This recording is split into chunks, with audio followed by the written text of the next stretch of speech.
Well, another only in Florida would be the heat and humidity. It is unbelievable. Still high 80s to mid 90s. And with the humidity, it feels like 100 across South Florida. We will cool off once the sun sets, which will be around 8:15 tonight. We do have some stormy weather on the west coast of Florida. There's a closer look at it that I'm keeping an eye on. It is pushing toward the lake. I suspect it'll make it into the lake in the next couple of hours. And does it hold together and make it to the coastline? That is the big question at this point. And so we're watching that closely. There's a look at that couple of cells. Now, some of them are weakening at the same time. If they do make it into the lake area, it'll be the next hour or two. And then eventually some of that rain, I suspect, at least some light rain popping up around the coastline. We have a little pop-up cell just to the north of Okeechobee. The rest of the Treasure Coast is quiet. We had a couple of earlier cells popping up around the acreage in Royal Palm and also one around Jupiter Farms. It was a great day to hit the beach, but you got to watch where you swim.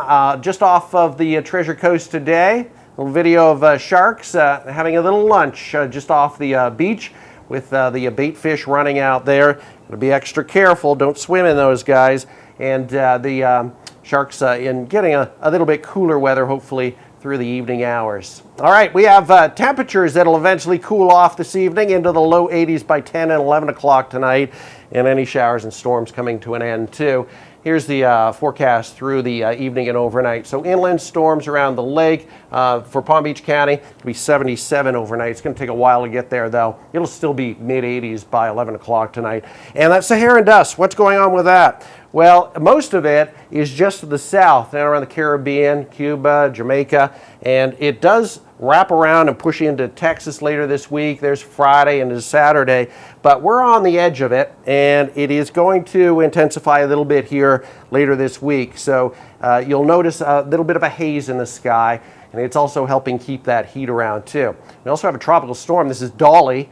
It'll last about another 12 hours, and then it'll be done. A little chilly with water temperatures up north off the coast of Nova Scotia. All right, boating conditions looking nice. Just stay hydrated, drink lots of fluids, and try to find some shade in those mid-afternoon hours. Isolated rain tonight, some stormy weather possible around the lake, 77 the overnight low. Tomorrow, we warm up to 91, but with the humidity, it'll feel like 100 to 105.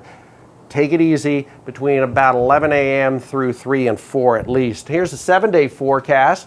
We're looking at more sunshine, a little haze working in, a little more haze through the end of the week and into the weekend. Our rain chances do lower a bit into the weekend and then start to pop again early next week into Monday and Tuesday. So hot the weather word across South Florida, and more on the way.